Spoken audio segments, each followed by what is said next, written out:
حدیث میں آتا ہے نبی کریم صلی اللہ علیہ وسلم نے فرمایا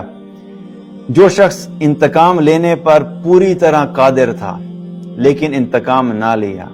اور غصہ پی گیا،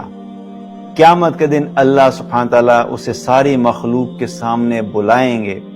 اور اسے حور عین منتخب کرنے کا اختیار دیا جائے گا کہ تم ان میں سے جس سے بھی چاہتے ہو نکاح کرو۔ یہاں پہ صرف مرد کے لیے یہ حدیث نہیں ہے،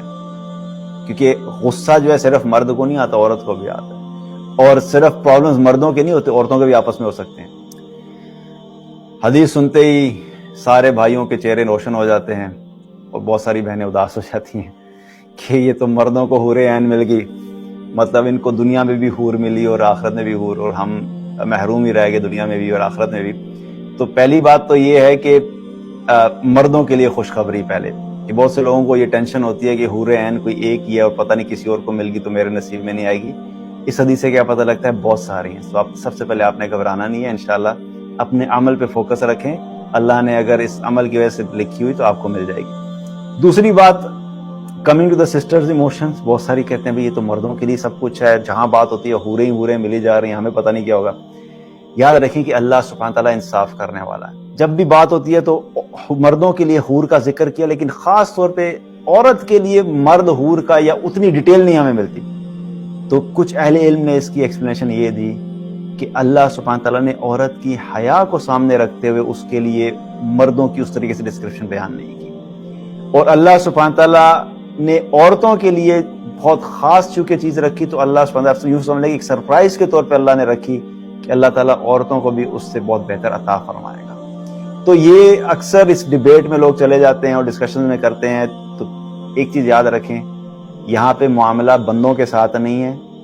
فیصلہ اللہ کرنے والا ہے، اور اللہ انصاف کرنے والا ہے۔ کبھی نہ دنیا میں اللہ نے کسی کے زیادتی کی،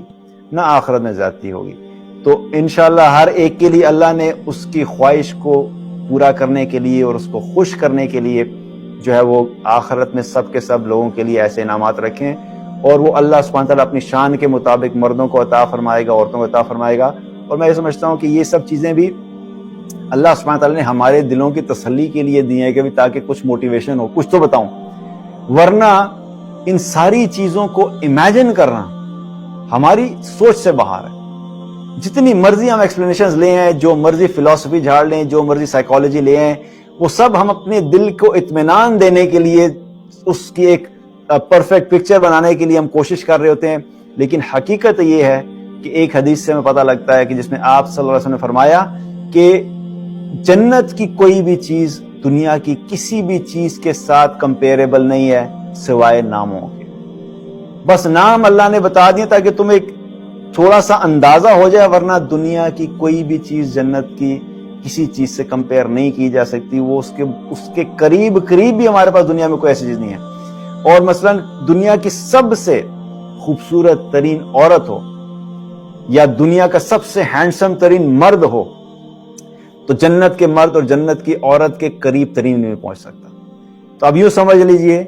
کہ دنیا میں کیونکہ اللہ نے مردوں کے اندر عورتوں کی طرف اٹریکشن رکھی اور عورتوں کے اندر مردوں کی طرف اٹریکشن رکھی،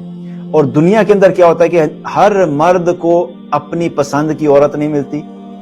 حلال ریلیشن شپ کی بات کروں، نکاح کے طور پہ، بیوی کے طور پہ، اور ہر عورت کو اپنی مرضی کا مرد نہیں ملتا، خواہش دونوں کے اندر ہوتی ہے۔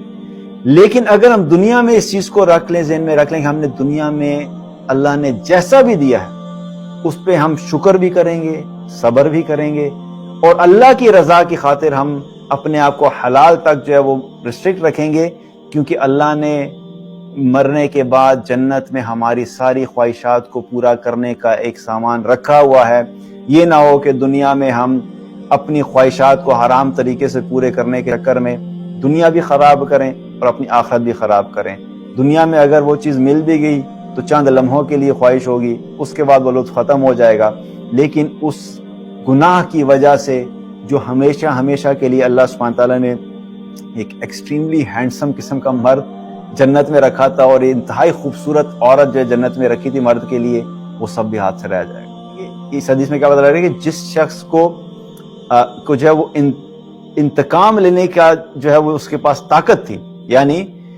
آپ کا کسی سے ڈسپیوٹ ہو گیا،